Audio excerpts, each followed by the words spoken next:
This is a 12-pounder Napoleon.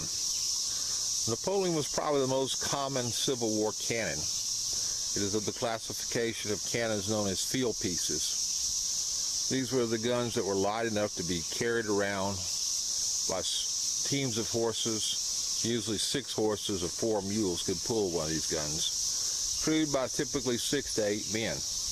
It was used in much the same way that a heavy machine gun might have been employed by our modern armies.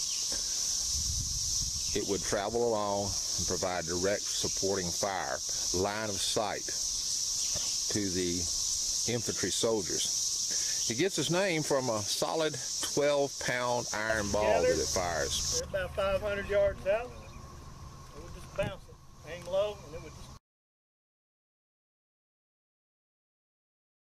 The Napoleon is for Emperor Napoleon III of France, whose army first comes up with this very versatile cannon.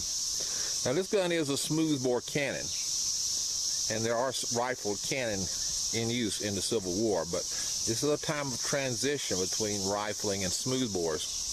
The rifling has much greater range and greater accuracy, but the smoothbore is still a very versatile gun, and there are not enough rifles. So they're still using largely smoothbore cannon during the Civil War. This is a bronze gun.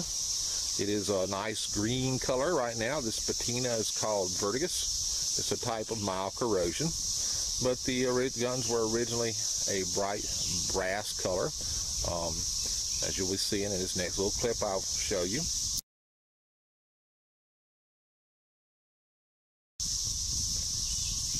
Now the gun had a range of about a mile, maybe just over a mile. It could fire 3 different types of shot. This solid 12-pound iron ball was essentially a bullet, a kinetic energy weapon. On level ground, it could be bounced along the ground, and it would bounce through ranks of approaching soldiers, opening great gaps in the lines of the enemy soldiers.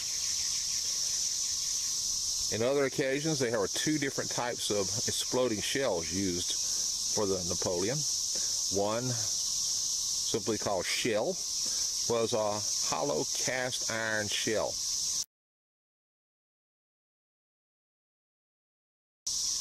Filled with black powder with a burning fuse, lit by the muzzle flash of the cannon. The fuse was timed. It should burn a certain rate per second. And if you had a good batch of fuse and you had somebody who knew what they were doing, you could time that fuse so that the round would explode just when you wanted to, usually above your enemy's head, a range of about 10 or 12 feet.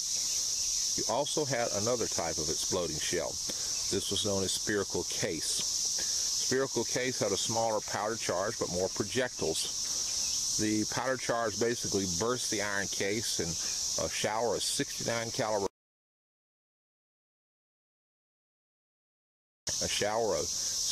caliber lead musket balls would shower down on your enemies.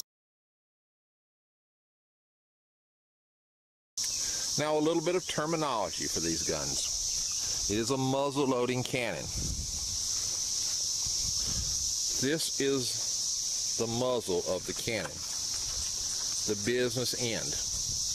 And I'm not going to get real close to this particular example because it does have a wasp nest built into it.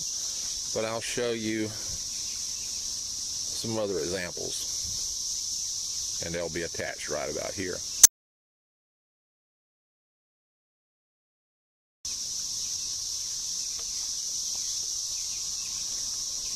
Now, most of our guns today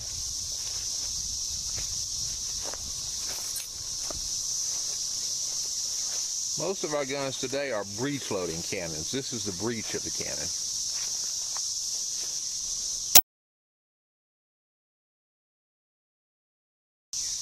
This makes the cannon much quicker and much safer to fire.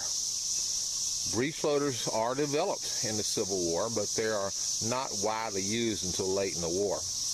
And breech loading cannon, for the most part, are not used at all. Now there is a British Whitworth rifle, and we'll cover that on another installment. But there's only one of those at Vicksburg. So that means the round has to go in the same hole that it comes out of. We'll get into that in just a minute as well. This long tail piece is called the trail. And to move this gun around, you had a limber. The limber had a trailer hitch attached to it.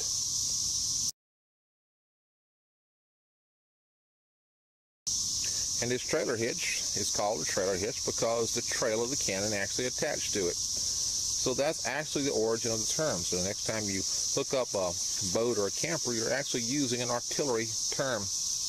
The gun could be sighted. You can see right here, there's a fitting on which a removable rear sight was you hung. would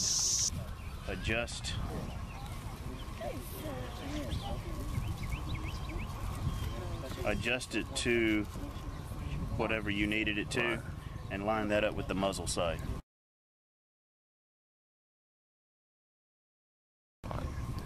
And then it swings on the pendulum Hawse seat.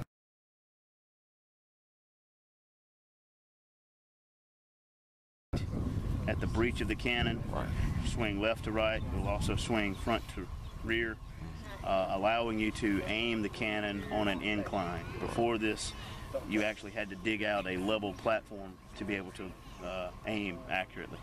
Now you'll see various hooks about this gun. These for mounting the accoutrements. This gun on display, of course, has no accoutrements, but I'll show you some pictures of those accoutrements on a replica cannon that the part uses.